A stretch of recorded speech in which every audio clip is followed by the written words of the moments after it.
जय हिंद। नमस्कार दोस्तों, आप सभी का स्वागत है हमारे यूट्यूब चैनल पर।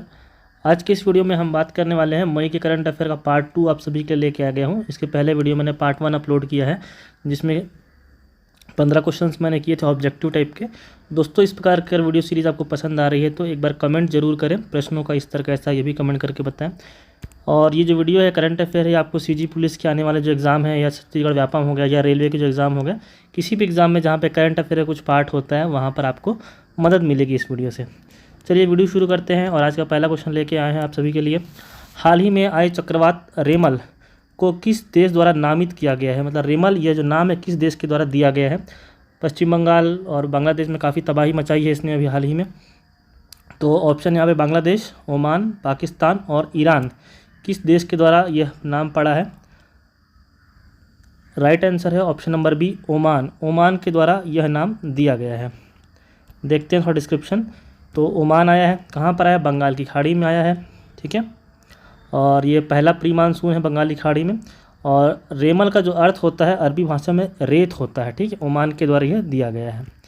चलिए आगे बात करते हैं। अगला क्वेश्चन है हमारा, DRDO के अध्यक्ष कौन है जिनका कार्यकाल 1 वर्ष के लिए बढ़ा दिया गया है?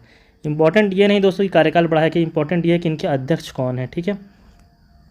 चलिए, तो ऑप्शन है समीर वी कामत, AK रस्तोगी, अभिनव जैन या S सोमनाथ, ठीक है। S सोमनाथ तो ऐसे ही एलिमिनेट हो जाएगा क्योंकि ये इसरो के अध्यक्ष है, हमसे पूछा गया है DRDO के अध्यक्ष। तो option number A Sameer V Kamat, यह इसका राइट आंसर हो जाएगा, ठीक है। समीर वी कामत है। केंद्र सरकार ने रक्षा अनुसंधान और विकास संगठन DRDO के अध्यक्ष समीर वी कामत का कार्यकाल 1 वर्ष के लिए और बढ़ा दिया गया है। कामत को अगस्त 2022 में DRDO के सर्वोच्च पद के लिए नियुक्त किया गया था और 31 मई 2024 को सेवानिवृत्त होने वाले थे, लेकिन इसको 1 साल का स्टैंडर्ड एक्सटेंशन दिया गया है, ठीक है। आज का हमारा अगला प्रश्न है, वर्ल्ड हंगर डे प्रतिवर्ष कब मनाया जाता है? विश्व भूख दिवस किस दिन मनाया जाता है? 26 मई, 27 मई, 28 मई या 29 मई? सब मई के ऑप्शन रहेंगे क्योंकि हम लोग मई करंट अफेयर देख रहे हैं। जो आगे एग्जाम में जब ये प्रश्न पूछा जाएगा तो उसमें अलग अलग महीने भी आपके ऑप्शन में हो सकते हैं। तो option number C is the right answer. 28 मई को वर्ल्ड हंगर डे मनाया जाता है। देखते हैं वर्ल्ड हंगर डे के बारे में। यह विश्व भूख दिवस है, प्रतिवर्ष 28 मई को मनाया जाता है। पहली बार 2011 में शुरू किया गया था। इस बार 3 में रखा गया है, उसका नाम है थ्रिविंग मदर्स थ्रिविंग वर्ल्ड, ठीक है। बढ़ती हुई माताएं या संपन्न माताएं होंगी तो संपन्न क्या होगा? विश्व होगा। चलिए अगले प्रश्न की तरफ चलते हैं। भारतीय सेना ने हाइड्रोजन फ्यूल सेल बस के लिए किसके साथ समझौता किया है? किस कंपनी के साथ या संस्था के साथ भारतीय सेना ने समझौता किया है ताकि हाइड्रोजन फ्यूल से चलने वाली बस उसे प्राप्त हो सके? अडानी ग्रीन, IOCL, HPCL या BPCL? तो इसका राइट आंसर हो जाएगा option number B, IOCL। Hydrogen के क्षेत्र में IOCL इंडियन ऑयल कॉरपोरेशन काफ़ी अच्छा काम कर रही है और IOCL के साथ समझौता किया है। यहाँ पे देख पाएंगे इंडियन ऑयल कॉरपोरेशन लिमिटेड, ठीक है। ये एक महारत्न कंपनी है। भारतीय सेना ने हरित एवं टिकाऊ परिवहन साधन के लिए Indian oil corporation limited IOCL का समझौता किया है और हाइड्रोजन फ्यूल सेल बस प्रौद्योगिकी के परीक्षणों के लिए भी समझौता किया और सेना को एक बस भी प्रदान की गई है। चलिए अगला प्रश्न देखते हैं। हाल ही में इंग्लैंड के किस क्रिकेटर ने अंतर्राष्ट्रीय क्रिकेट से संन्यास की घोषणा की है? बहुत इंपॉर्टेंट क्वेश्चन है। अगर खेल से आता है क्वेश्चन तो ये क्वेश्चन आ सकता है, ठीक है, क्योंकि बहुत फेमस क्रिकेटर है। ऑप्शन है जॉस बटलर, आदिल रशीद, मोइन अली और जेम्स एंडरसन। तो जो लोगों ने IPL देखा होगा तो बटलर तो अभी खेल रहे हैं, ये कैप्टन भी इंग्लैंड टीम के भी वर्ल्ड कप होने वाला है। मोइन अली भी हैं, अभी चेन्नई की टीम से खेल रहे थे ये। तो जो डी ऑप्शन है ये इसका करेक्ट आंसर हो जाएगा, जेम्स एंडरसन, ठीक है। तो इस प्रकार से एलिमिनेट भी कर सकते हैं आप लोग एग्ज़ाम में। ये तेज़ गेंदबाज हैं इंग्लैंड के, आप लोग याद रखेंगे। काफ़ी लंबा कैरियर रहा है इनका। सेनान की घोषणा कर चुके हैं। अभी लॉर्ड्स में एक मैच खेला जाएगा वेस्ट इंडीज़ के खिलाफ, जो इनका आखिरी मैच होगा। लगभग 22 साल के हो चुके हैं और ये दुनिया के ऐसे एकमात्र तेज गेंदबाज हैं जो 700 से अधिक विकेट लिए हैं, ठीक है। टेस्ट इतिहास में तेज गेंदबाज की बात कर रहे हैं, स्पिनर की बात नहीं कर रहे हैं। चलिए आगे बात करते हैं। भारत फ्रांस संयुक्त सैन्य अभ्यास शक्ति, अभ्यास का क्या नाम है पूछा जा सकता है। शक्ति जो अभ्यास है किन देशों के मध्य होता है? तो भारत और फ्रांस के मध्य होता है। प्रश्न में ही एक प्रश्न बन सकता है। के 7वें संस्करण का आयोजन किस राज्य में किया जा रहा है? तो इसका जो 7वां संस्करण जो आयोजन है उसका राइट आंसर क्या हो जाएगा? पहले ऑप्शन देख लीजिए। ऑप्शन में है उत्तराखंड, असम, राजस्थान या मेघालय। तो भारत और फ्रांस के बीच है वो मेघालय में शक्ति का आयोजन किया जा रहा है। मेघालय में भारत फ्रांस संयुक्त सैन्य अभ्यास शक्ति एक्साइज शक्ति के 7वें संस्करण का आयोजन मेघालय के उमरोई में किया जा रहा है, या किया गया था हम कह लें। ये सैन्य अभ्यास 13 से 26 मई 2024 तक आयोजित किया है, मतलब ख़त्म हो चुका है। ठीक है, और जो शक्ति है दोनों देशों के बीच प्रत्येक 2 वर्ष के अंतराल पर होता है। पिछला संस्करण 2021 में फ्रांस में आयोजित किया गया था। चलिए अगला प्रश्न की तरफ चलते हैं। प्रश्न क्रमांक 7 है आज का। हाल ही में खबरों में रहा चाबहार बंदरगाह किस देश में स्थित है? बहुत सिंपल क्वेश्चन है कि काफ़ी समय से चर्चा में रहा है। ठीक है, ऑप्शन है पाकिस्तान, कतर, यूएई और ईरान।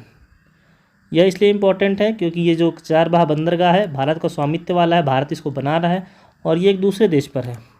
ऑप्शन डी है Iran is the right answer. Iran इसका सही उत्तर है। ईरान में चाबहार बंदरगाह है। तो भारत और ईरान चाबहार बंदरगाह के संचालन को बढ़ाने के लिए उद्देश्य 10 वर्षीय द्विपक्षीय अनुबंध पर हस्ताक्षर किए हैं। 10 साल तक भारत क्या है इस पर कार्य करता रहेगा और बहुत इंपॉर्टेंट है क्योंकि गुजरात और मुंबई या महाराष्ट्र से डायरेक्ट जो हमारा सामान है वो ईरान पहुंचेगा। ईरान से क्या है फिर मध्य एशिया पहुंचा जाएगा। ठीक है, अगर हम बात करें भारत की तो यहाँ से डायरेक्ट पहुंचेगा, हम लोग यहाँ से पाकिस्तान को बाईपास कर सकते हैं। तो उसके लिए जो चाबहार बंदरगाह है जो ईरान पे भारत बना रहा है ये बहुत इंपॉर्टेंट है। चलिए अगले प्रश्न की तरफ चलते हैं। भारत ने हाल ही में किस देश से अपने सैन्य कर्मियों को वापस बुला लिया है? यह प्रश्न भी आप सभी को पता होगा, ये 2 महीने से पिछले चर्चा में चल रहा है। ऑप्शन नंबर ए है मालदीव, बी है नेपाल, सी है बांग्लादेश और डी है ईरान। तो मालदीव राइट आंसर है। आप लोगों ने देखा होगा प्रधानमंत्री नरेंद्र मोदी लक्षद्वीप घूमने गए थे, वहाँ पर फ़ोटो डाली थी, फिर विवाद शुरू हो गया था। मालदीव जहाँ पर एंटी इंडिया गवर्नमेंट अभी आई हुई है, तो वहाँ से भारत ने अपनी सैन्य जो कर्मी हैं उन सभी को वापस बुला लिया है। ठीक है, भारतीय सैन्यकर्मी मालदीव में मानवीय और चिकित्सीय निकासी सेवाएं प्रदान करने के लिए 2 हेलीकॉप्टर और 1 डॉरियर विमान का संचालन कर रहे थे, वहाँ पे चलाते थे ये। लेकिन वहाँ पे भी जो मोहम्मद मुइज्जू की नेतृत्व वाली मालदीव सरकार आई है, उन्होंने अनुरोध किया था कि भारत अपनी सेना यहाँ से हटा ले, तो भारत ने हटा ली है। अगला प्रश्न है हमारा, किस बॉलीवुड अभिनेत्री को यूनिसेफ इंडिया का नेशनल ब्रांड एम्बेसडर नियुक्त किया गया है? ऑप्शन है कैटरीना कैफ, बी है करीना कपूर खान, प्रियंका चोपड़ा या Anushka Sharma. UNICEF India national brand ambassador right answer हो जाएगा इसका करीना कपूर खान। करीना कपूर खान बॉलीवुड अभिनेत्री हैं, आप सभी को पता होगा। सैफ अली खान शादी की है इन्होंने और इनको यूनिसेफ इंडिया के नेशनल ब्रांड एम्बेसडर के रूप में नियुक्त किया गया है और 2014 से ही ये वहाँ से जुड़ी हुई है यूनिसेफ से, और लड़कियों की शिक्षा समलैंगिक समानता के मुद्दों पर काम कर रहे हैं यूनिसेफ के साथ मिल करके। अगला प्रश्न है, ये भी बहुत इंपॉर्टेंट प्रश्न है, आज के 15 में से मार्क कर लेंगे। आईसीसी महिला T20 विश्व कप 2024 का आयोजन किस देश में किया जाएगा? महिला T20 की बात हो रही है, पुरुष T20 की बात नहीं हो रही जो भी शुरू होने वाला है। ऑप्शन है भारत, बांग्लादेश, इंग्लैंड या ऑस्ट्रेलिया। तो जो महिला का T20 है वो ऑप्शन नंबर बी बांग्लादेश सही उत्तर हो जाएगा इसका। बांग्लादेश में महिला T20 विश्व कप का आयोजन किया जाएगा। ठीक है, और यह 9वां संस्करण होगा। 3 से 20 अक्टूबर के बीच जो है बांग्लादेश में आयोजित किया जाएगा। एक नई पहल शुरू की गई है राज्य में, यहाँ पे आप लोग देखेंगे। हाल ही में स्कूल ऑन व्हील्स, जो स्कूल पहियों पर या चक्कों पर, ये जो पहल है किस राज्य में शुरू की गई है? ऑप्शन है असम, बी है मणिपुर, सी है गुजरात, डी है हिमाचल प्रदेश। राइट आंसर इसका हो जाएगा ऑप्शन नंबर डी मणिपुर। ठीक है, मणिपुर में स्कूल ऑन व्हील्स की पहल शुरू की गई है। यहाँ की जो राज्यपाल है अनुसुईया उइके, जो पहले छत्तीसगढ़ की राज्यपाल थी हमारे, उनके द्वारा यह जो है स्कीम का उद्घाटन किया गया है। स्कूल ऑन व्हील्स का उद्घाटन किया गया है। राज्यपाल है अनुसुईया उइके, छत्तीसगढ़ की पहले राज्यपाल थी, यहाँ से उनका ट्रांसफर मणिपुर हुआ है। ठीक है, इनका उद्देश्य क्या है? शिविरों में रह रहे बच्चे हैं जो शिविर में रहते हैं, शिक्षा के अवसर को प्रदान करना। और यह जो स्कीम है इसका सुसंचालन है विद्या भारती शिक्षा विकास समिति मणिपुर द्वारा किया जा रहा है। अगले प्रश्न की तरफ चलते हैं। कुश्ती की वैश्विक संचालन संस्था ने किस भारतीय रेसलर पर बैन लगा दिया है? भारतीय एक रेसलर है जिन पर गवर्नमेंट काफ़ी पैसा खर्चा की इनकी ट्रेनिंग के लिए, लेकिन उन पर बैन लगा दिया गया है। ऑप्शन है दीपक कुमार, विजय दहिया, बजरंग पुनिया या Jitender Kumar. Option number C is the right answer, Bajrang Punia पर बैन लगा दिया गया है। देखते हैं, हाल ही में कुश्ती की वैश्विक संचालन संस्था संयुक्त विश्व कुश्ती यूनाइटेड वर्ल्ड रेसलिंग ने भारतीय स्टार रेसलर जो है बजरंग पुनिया को इस साल के अंत तक निलंबित कर दिया है, 1 साल तक। ठीक है, क्यों? क्योंकि इससे पहले राष्ट्रीय डोपिंग रोधी एजेंसी नाडा ने डोपिंग टेस्ट से मना किए जाने के बाद उन्हें अस्थायी तौर पर निलंबित कर दिया था। जो खिलाड़ी होते हैं वो किसी ड्रग्स का इस्तेमाल नहीं करते हैं, इसके लिए उनको अपने ब्लड का सैंपल टेस्ट करवाना पड़ता है। ठीक है, कोई मिलावट नहीं ले रहे हैं, तो इस प्रोसेस को ही डोपिंग कहते हैं। और डोपिंग करवाने से अगर आप मना करते हैं तो इसके लिए आपको निलंबित या दंडित किया जा सकता है। अगले प्रश्न की तरफ चलते हैं।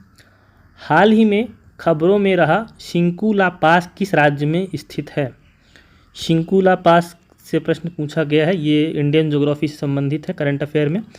ऑप्शन है उत्तराखंड, अरुणाचल प्रदेश, सिक्किम या हिमाचल प्रदेश। शिंकुला पास, लास्ट शब्द आप लगभग सभी पास में सुनेंगे जो हिमालय से सटे राज्य हैं, चाहे बोमडीला हो गया, जयलेपला हो गया, शिप किला हो गया, जो भी होंगे दर्रे। ला का मतलब ही होता है रास्ता। ठीक है, तो जो पास होते हैं उनके अंत में ये लास्ट शब्द जुड़ा होता है। तो इसका राइट आंसर हो जाएगा option number D, Himachal Pradesh.